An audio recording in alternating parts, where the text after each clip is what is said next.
मैत्रिणींनो, आज आपण पोहे बनवूया. तर त्याला लागणारं साहित्य हे पोहे आहेत. हे जाड पोहे आहेत. पातळ पोहे नाही करायचे. पातळ पोहे चिवड्याला करतात. हे जाड पोहे आहेत. यांना जाड पोहे म्हणतात. आणि कांदा, मिरची, कोथिंबीर, कढीपत्ता आणि आपलं शेंगदाणे आणि थोडं खोबऱ्याचे काप टाकले मी त्यामध्ये. आणि नंतर मीठ लागते आपलं. आणि मसाला, जिरं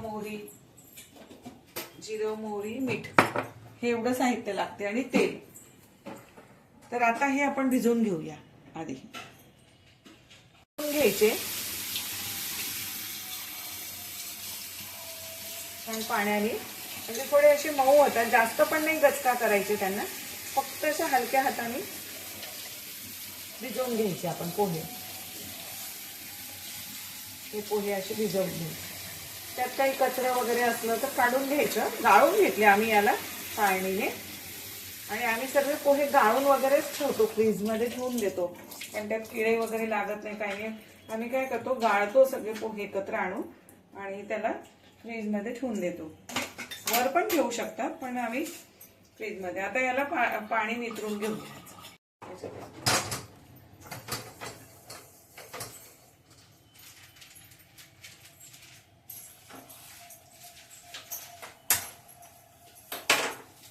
तुझे वड्या नाही तळायच्या ना आता.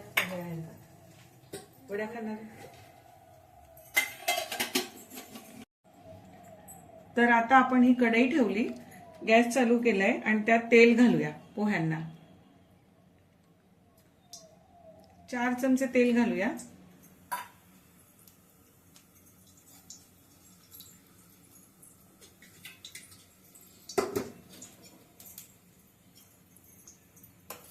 घेऊया आपण आता शेंगदाणे तळून घेऊया तेलामध्ये.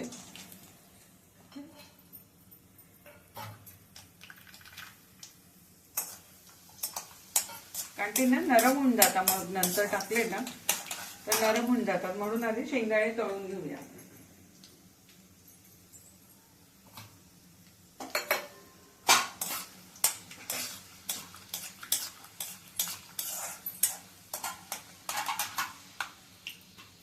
पोहे ना, एक छोटी भूक असली ना आपल्याला थोडीफार रात्रीच्या वेळेची, तर पोहे करून खाऊन घ्यायचे. छान वाटतात पोहे खायला कधी कधी. कारण सकाळी तर आम्ही नाश्ता पोळी भाजीचाच करून घेतो, कारण मुलांचे डबे जातात.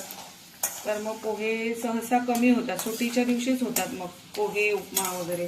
म्हणून नाश्ता काय करतो आम्ही, पोळी भाजीच खाऊन टाकतो.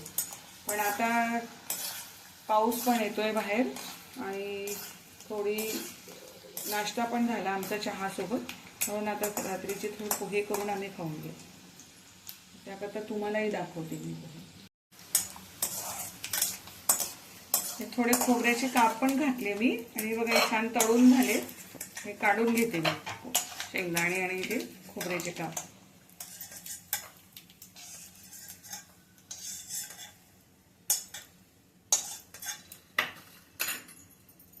आता त्यात आपण आहे ना मोहरी घालूया. आधी मोहरी तळून घ्यायची.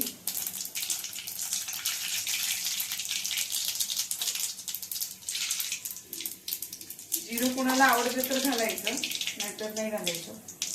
कढीपत्ते घालूया बघा. ते धुवून घेतलेत आम्ही स्वच्छ. आता त्यात मिरची घालूया.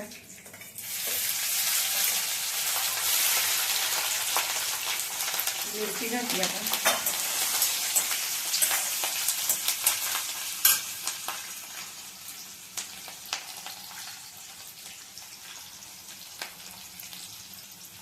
मिरची जरा झाली ना तेलामध्ये, दोनाशी झाली मिरची, तळली गेली.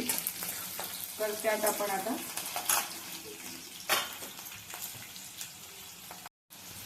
त्या तेलात थोडी शोप घालूया आपण. शोपनी ना मैत्रिणींनो छान वाटतात पोहे. बडीशोप, हिरवी शोप घालायची आणि तेलात घातल्यानंतर माझा कांदा घालायचा. आणि कांदा थोडा जास्त घालायचा, कांदे पोहे असतात ना, तर कांदा भरपूर घालायचा पोह्यांना. त्याने पोहे मऊ होतात आणि छान होतात, टेस्ट पण छान होते. आणि आता कांद्याला छान लाल होऊ द्यायचं त्याला. कांदा घालताना त्यामध्ये मीठ घालून द्यायचं आपण, की कांदा लवकर भाजला जातो तेलामध्ये. तर हे मीठ घातले, जितके पोहे असतात ना आपले त्या अंदाजाने मीठ घालायचं.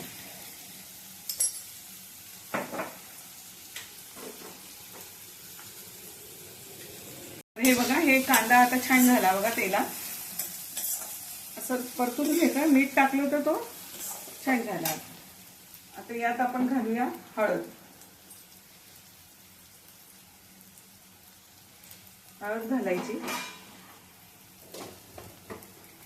आणि या कांद्यात परतून घ्यायचं. आता ही हळद घातली ना तर हे कांद्यामध्ये छान हळद घालायची आणि असं परतून घ्यायचं, म्हणजे त्या कांद्यालाही हळद मीठ लागलेलं आहे. आणि आता पोहे घाला.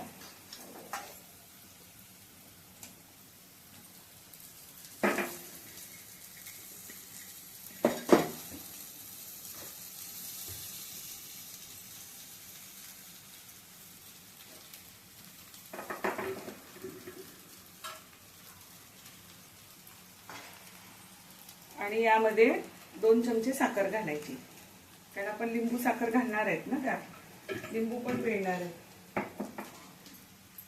असं लिंबू पिळून घ्यायचं बघा. लिंबू पिळून घ्यायचं, बी हातात येऊन जाते आपल्या.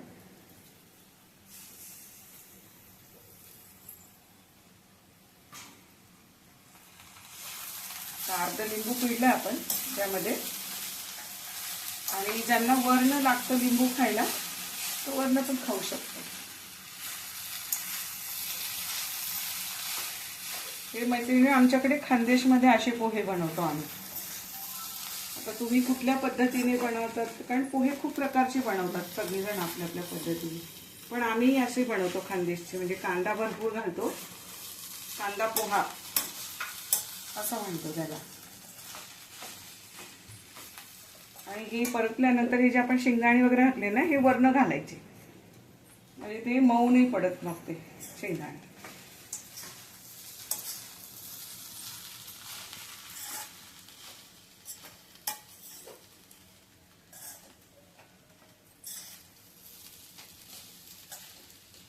लिंबू अजून पिळू शकतो आपण त्यामध्ये, आणि कोणी कोणी वर्ण पण घेतात. यात जर टाकून दिलं ना मग वर्ण पिळायची गरज नसते लिंबूला.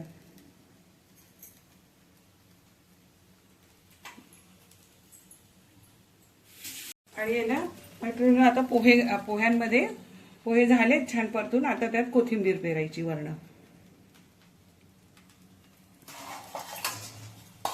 आणि ना थोडं झाकून ठेवायचं त्याला. हे बघा, भरपूर कोथिंबीर टाकायची आणि असं झाकण ठेवून द्यायचं त्यावरती. ते थोडे वाफेने होऊन जातात, मऊ होऊन जातात वाफेने छान. राम राम मैत्रिणींनो, आपला चॅनलमा आज बनवसू आपण कांदा पोहे, खानदेशी कांदा पोहे. तर या मैत्रिणींनो, आता तर मैत्रिणींनो, आपला गरम गरम पोहा, खानदेशी पोहा बनवशील तयार, रेडी शे. आता चला खायला बसू आपण.